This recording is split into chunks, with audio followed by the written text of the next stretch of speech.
as you can see, we finally made it back to the Brown Bess Musket Part 2. After a little bit of a delay there in getting things ready to go, we are finally ready to fire this thing off and see what happens. Just as a little recap, this is the first pattern, pretty close match to the 1740 pattern that they had then. The Brown Bess Musket itself, as we said in our last video, had a service life of over 100 years. This is one of the early models that was used prior to the French and Indian War, during the French and Indian War, and then found service life again in the American Revolution in the hands of the colonials. This particular one, as we said in our last video, was built with parts purchased through Loyalist Arms, and it's got about a 46-inch fully round barrel on it, the classic early banana-shaped lock, brass hardware, architecture, stock color, pretty close match to the original that they used back then. And then, as we said, we've gone all through the gun and tweaked it so it's not only good looking but good firing. One thing I will say, we're going to test fire this at a target down there. It's a crude silhouette target of a soldier. He looks more like Friar Tuck than a soldier, but it'll work for today.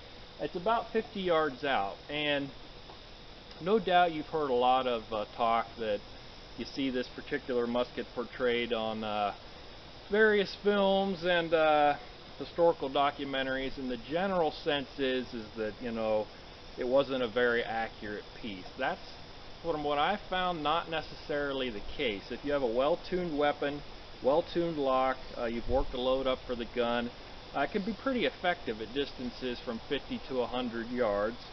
And especially, as you can see, we're in the woods right now in forest warfare, where typically you couldn't take a shot that was much further than 75 yards to begin with. So a smooth bore loaded with a large caliber projectile, in this case this one's 75 caliber. I'm going to be shooting a slightly undersized ball, and if you were to go ahead and load buckshot into this, it becomes a very effective forest warfare gun that was used quite a bit, not only by the regular soldiers, but the special forces type guys like Rogers Rangers and other various Ranger units. The rate of fire, as everyone knows, was considered acceptable if you could get off 3 rounds in a minute. That doesn't sound like much by today's standards, but in the 18th century, if you took a 1,000-man regiment and they each got 3 rounds off a minute, that's the same fire rate as a German NG-42 machine gun team for World War II, which is the fastest, I believe, the fastest production belt-fed machine gun ever made. So pretty impressive in its own right there. But I've got this one loaded up with about 75 grains of 3F powder, .730 round ball, some wadding beneath and on top of the ball, and then I'm going to prime with 3F in the pan. I've got my glasses on today for a little protection. I'm also going to use hearing protection because the Brown Bess Musket has a pretty good noise report. And typically in volley fire, these were not used to aim, but in individual targets they were. Of course, you've only got a bayonet lug up there, but again, you can, an individual target presents itself, they would aim. There are accounts of that, especially with the Ranger units. They would practice firing at marks. So we'll go ahead and load it up, and 50 yards out, we'll see what we can do. This is actually already loaded. I'm just going to prime.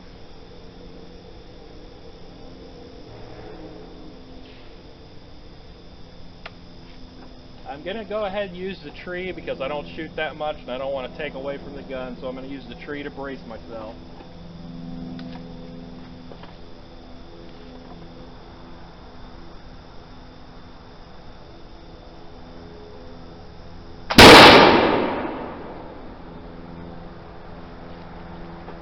Alright, that went off pretty good, so we'll load it up and see what we can do with round 2.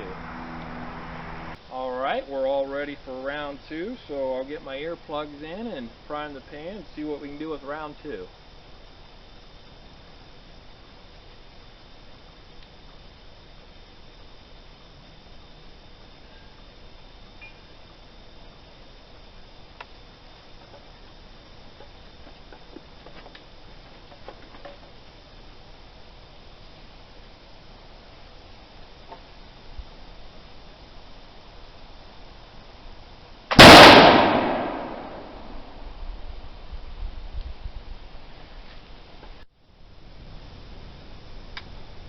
Alright, we're ready to go with shot number 3. Now the difference with this shot is I've loaded several 30 caliber buckshot in there. Occasionally that was a round that was used, so I thought it'd be fun to see if it'll stay together that far away. So we'll prime up and see what we get.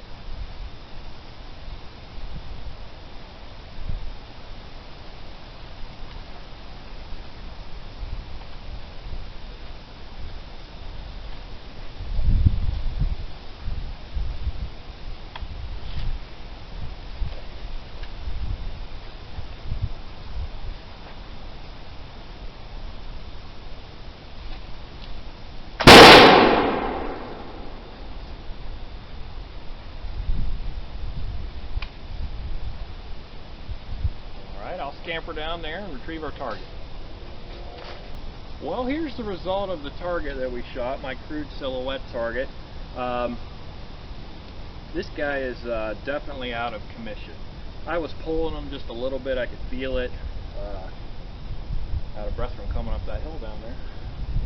A little bit to the right, but they're still in the chest area. You know, that's I don't know, an 8-inch grouping, I'd roughly say, but this guy's definitely out of commission. The buckshot that we fired, one of them's right in the head, so that would have played a key role in taking this guy out.